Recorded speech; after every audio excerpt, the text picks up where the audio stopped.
चतुर्थ दिवस हमनी के माता कुष्मांडा के पूजा करी ले जाए। कुष्मांडा जौना समय में ये धरती पर कुछ ना रहे तो उहे माता जी के आवाहन भइल। माता जी अइली अब पूरा सृष्टि के रचना कइली। ये अलग अलग किताब में बा। जौना कुष्मांडा के 8 गो बाह बा। अब बहिया में कौन कौन अस्त्र शस्त्र बा ऊपर ध्यान दे। प्रसंग के माध्यम से वो सबके लिए चलो जौना हमनी के देवी के पूजा करी ले जा आ करता नहीं जा ततनी कहानी में आ जाई है।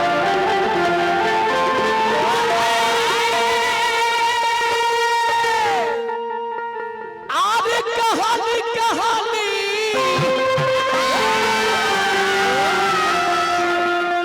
आरे कहानी कहानी कहानी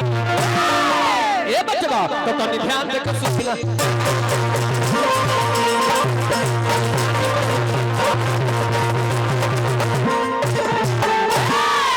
बात तो समय के बाद प्रसंग हमारा ही तोहरो अच्छा लगी तू हो गई बात कि एक समय की बात है सुनिए देकर ध्यानी दोनों के थे दो लड़का दोनों वीर बलवान। एक समय के बाद कि दोनों के दो लड़का जेकर नाम रंभ और करम आ दोनों बलशाली लेकिन लालसा मन में दूसरे बा। अरे तो दोनों के ललनमा रहले अरे दोनों के ललनमा रहले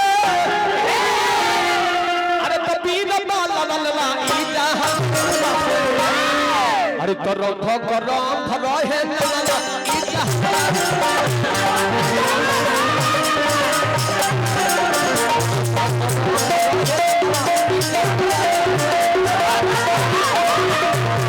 ए बबुआ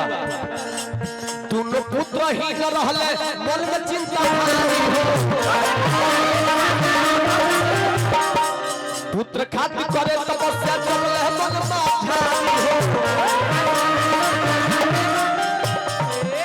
रंभ करम नाम रहे लेकिन मन यह कहे जे एगो हमारा ऐसा बलशाली पुत्र होइते जौना पुत्र से ये तीनों त्रिलोक थर थर थर थर कापी स्वर्ग पर विजय प्राप्त कर लेते। दोनों पुत्र ही न रहले मन में चिंता भारी हो सोचलो कि चल जा हमनी के तपस्या करे अब तपस्या से प्रभु खुश होकर तो हमनी के वरदान पाके आप पुत्रवान हो चल जाए। आज कोई जाए तपस्या तो अरे हो गई है अरे ला ला ला ला ई जहानम अरे जाने रंभ करम रहे ला ला ला ई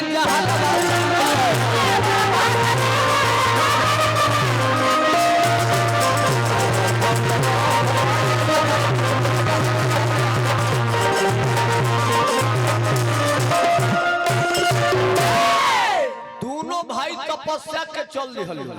तो एक भाई एगो बट वृक्ष के नीचे हवन कुंड बना के जेकर नाम रहे रंभ आ अग्नि देव के एकदम तपस्या में लवलीन हो गए। आ रंभ जे रहे करम्भ जल में जाके एक गोड़ पर आ लगले तपस्या करे। ए बबुआ ई तपस्या देख के चाचा ए बड़ा कुर्सी के का लड़ाई होता आकि हम तनी विधायक बन जैती हम एमपी बन जैती यही बेरा कुर्सी के लड़ाई ना होत रहा ओहू बेरा कुर्सी के लड़ाई हो जौना समय में रंभ करम तपस्या में लवलीन हो गईले इंद्र भगवान घबरा गईले आ कहले कि अरे अगर तपस्या लोग के भंग ना करब त स्वर्ग पर चढ़ाई कर दिहल जाए ऐसे तपस्या भंग करे के पड़ी। दोनों यक्ष के तपस्या देख कर इंद्रदेव घबरा गए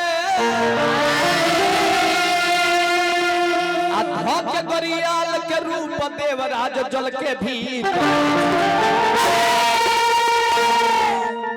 तो पैर पकड़ कर क्रम भक्का घड़ियाल बन परास्त किए जल के भीतर इंद्रदेव ने उस दानव का नाश। ए महाराज जब इंद्र भगवान घड़ियाल के रूप बना के क्रौंभ के जाके पैर पकड़ के जब उनकर लीला समाप्त कर दिया ई बात रौंभ जब देखले कल के रे हमनी के दोनों भाई पुत्र खातियानी है जब तपस्या करे आ एक जब मारा गइले तो हम रह के का करो। वही समय में तीखी तलवार निकाल के रौंभ अपन तीखी चोटी पकड़ के जब अपना गर्दन पर चलावे के चहले तब तक ले अग्निदेव प्रकट हो गए कहली के अरे आत्महत्या करे जाता रहो पक्का मूर्ख बाड़ो। आत्महत्या बड़ी पाप हो। अगर तहरा कुछ मांगे के बाद हमरा से वरदान मांगो हम तहरा तपस्या से प्रसन्न बानी। मेन से तनी आ जाएगा उहे रब वरदान मांगत अरे वरदान मांगले हो अरे वरदान मांगले हो वरदान मांग तो रब अग्नि से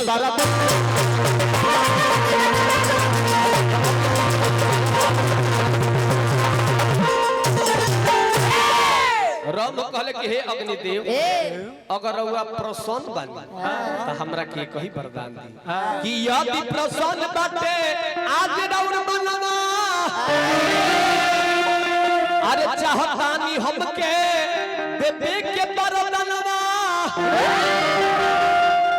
जीत खातिर ललबा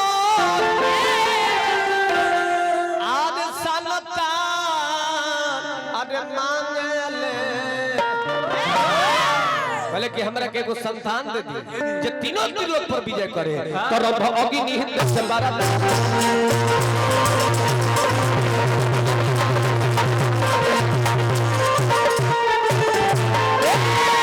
अग्निदेव कहनी के जा राम जा तहरा बलशाली पुत्र होई ये हमारा आशीर्वाद तारा के वरदान देता मन में रंभ सोचे लगल आ कि लइका के तो हम वरदान मांग लेनी आ हमर बियाह है लइका तो जब बियाह है लइका भइल तो लइका कैसे हो कहले कि सरकार हइसन हइसन तो कष्ट आ गेल कहले कि जा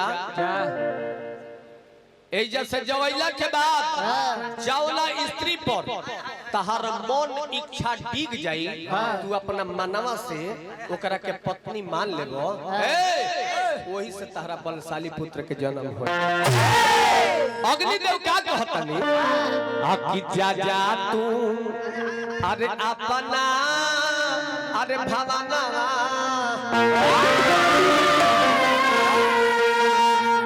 देरी मत कराओ उठा चला निकला जा जा तू अपना भवाना अरे तो हमरो बचाना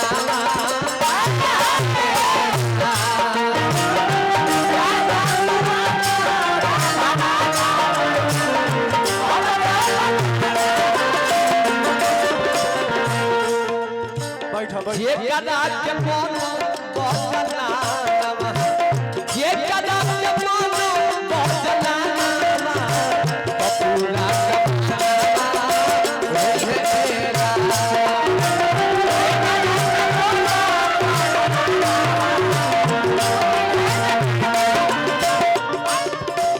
वही जा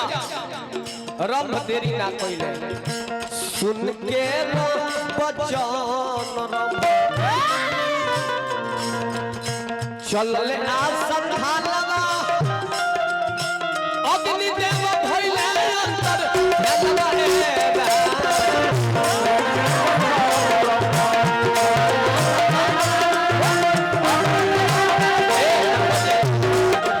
तने एक मिनट बढ़ जाई हम नचा दी। बाबा हमने के पुरस्कार दिल बनी, सादर स्वागत अभिनंदन वंदन श्री श्री दुर्गा पूजा समिति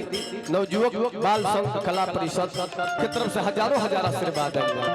ए बबुआ चलते में महिषी पर परी कोइले भयानवा, चलते में महिषी पर परी कोइले भयानवा। अरे तो उन्हीं के मन ले जा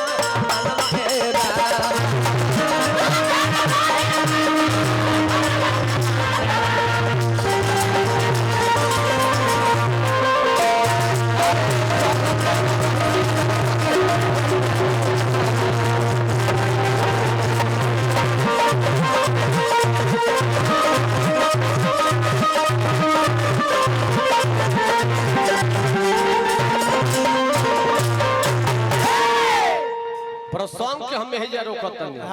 हमार लाइदारी बस लाइक टाइम बच